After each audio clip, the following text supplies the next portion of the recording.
jógee. Pour être honnête naruma woon wax ci waxu Bougane boo ma laajuloon lii nga ma laaj mais mun naa waat ci alxuraan man ku ma xam ni ku libre la ku moom sama bopp réew Sénégal bu amee un seul opposant contre Macky Sall Bougane Gueye Dany la. Ah bon?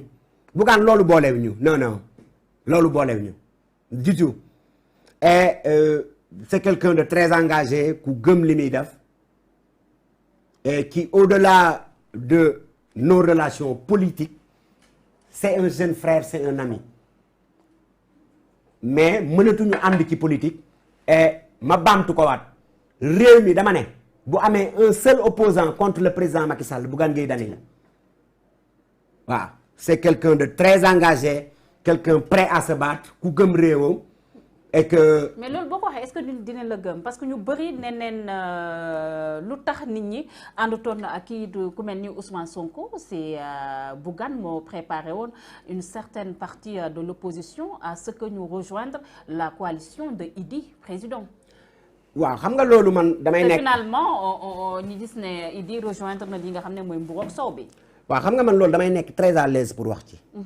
parce que politiciens yi ñi ngi fi.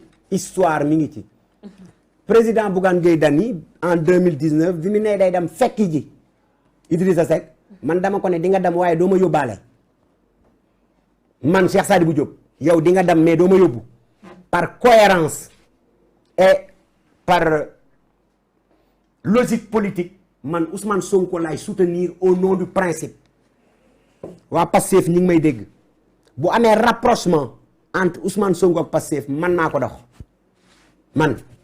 Ousmane Sonko ak Bougane. ak Bougane bu amee rapprochement en 2019 ba ñu mun a toog waxtaan Bassirou Diomaye Faye mi ngi may seetaan li may wax du ko weddi man maa jël sama initiative bu bopp rencontrer waa Pastef ñëw ne Bougane nañu dem nga gisee ak Sonko parce que vous êtes jeune et vous tenez le même discours. Bougane Gueye Dany travaille pour Macky Sall doomu aadama tey maag Bougane àndatuñu ci politique mais.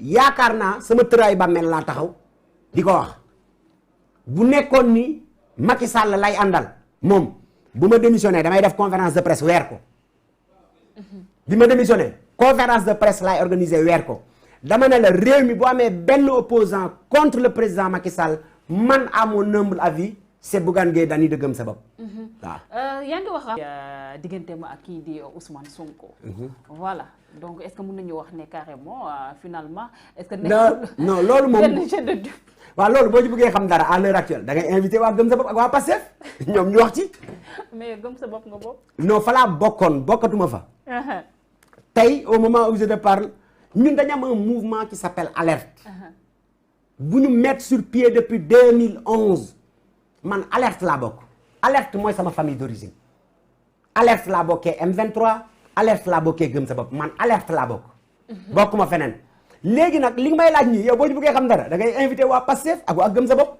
waaye moom génneel sa xel Bougane ne travaille pas pour Macky Sall. parce que nit dañoo jot parce que dañoo gis Ousmane Sonko mu def benn fusion bu am solo par rapport ak ñenn ay partis politiques ñu gis ne même pas un mois président Bougane Gueye Dany aussi génn mel na aussi ñu bëri jàpp ne ay farce la quoi parce que gis neen carrément mouvement yu ko aussi mun nañu wax ne ay benn nit ak jabaxam la voilà donc sur no comment.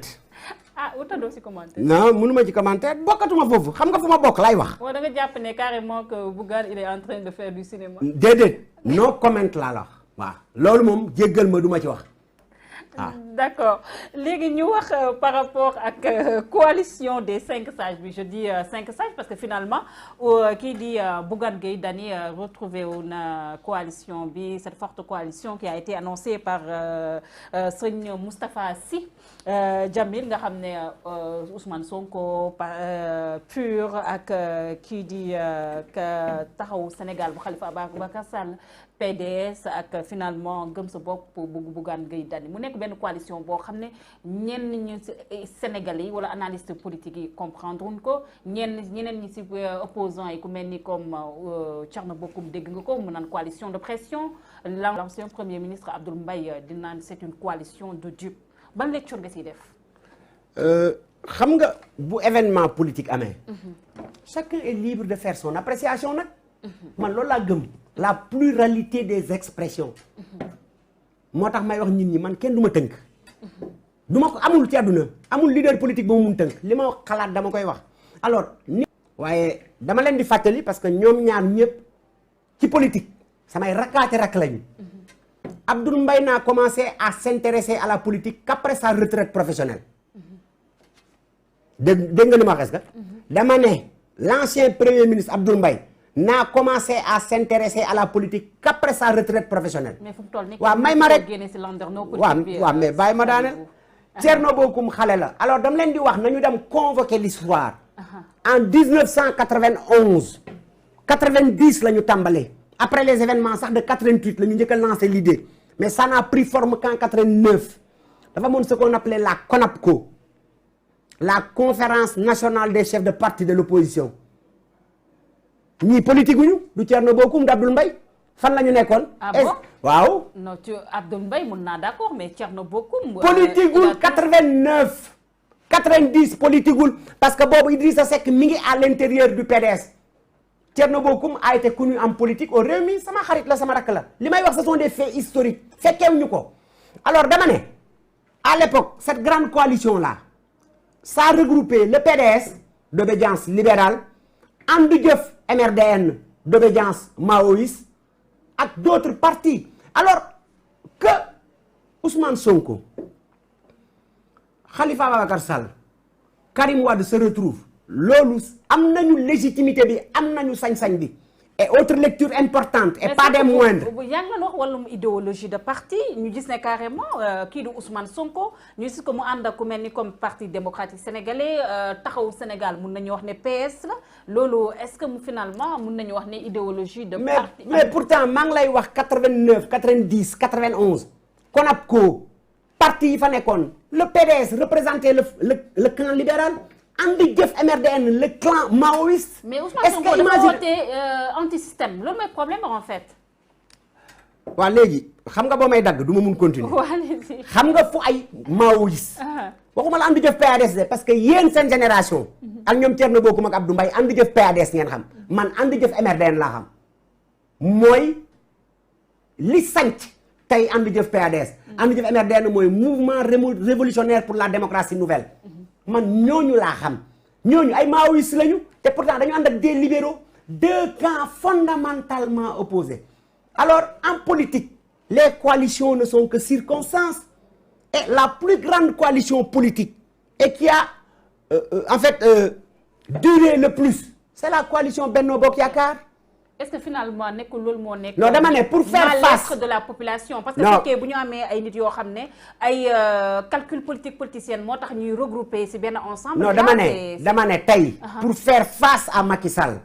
on a besoin de tous les Sénégalais et de la plus grande opposition possible quelle que soit son incongruité et quel que soit son manque d'homogénéité. yaakaar nga ne coalition bi ñoom ténor yi bokk ko dinañ mën a ànd. mais absolument dinañ mën a ànd mais dafa am benn grande question boo xam ni si vous permettez dinaa ko poser.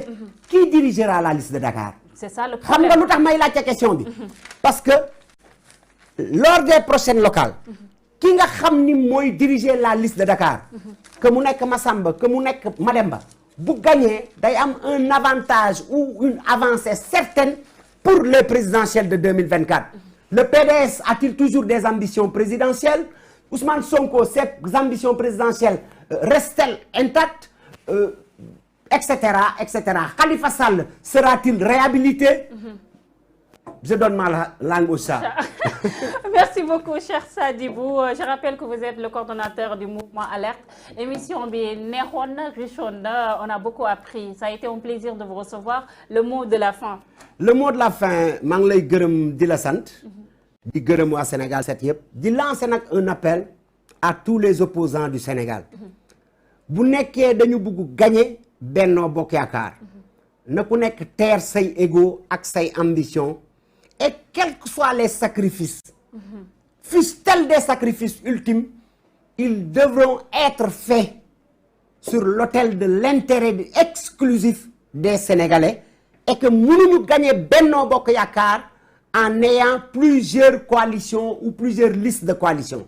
Et que le salut passera inévitablement par notre capacité à nous unir et à être une seule et unique force contre Benno Bokk Yaakaar. maa ngi leen di gërëm, maa ngi leen di sant. Merci beaucoup Cheikh Sadibou. Merci yéen internautes yi yéen noonu topp di ñu suivre sur nos différentes plateformes. On se donne rendez-vous demain inchallah pour beneen numéro, beneen invité. D'ici là, prenez soin de vous et restez en compagnie de nos programmes. Merci. Cheikh Sadibou.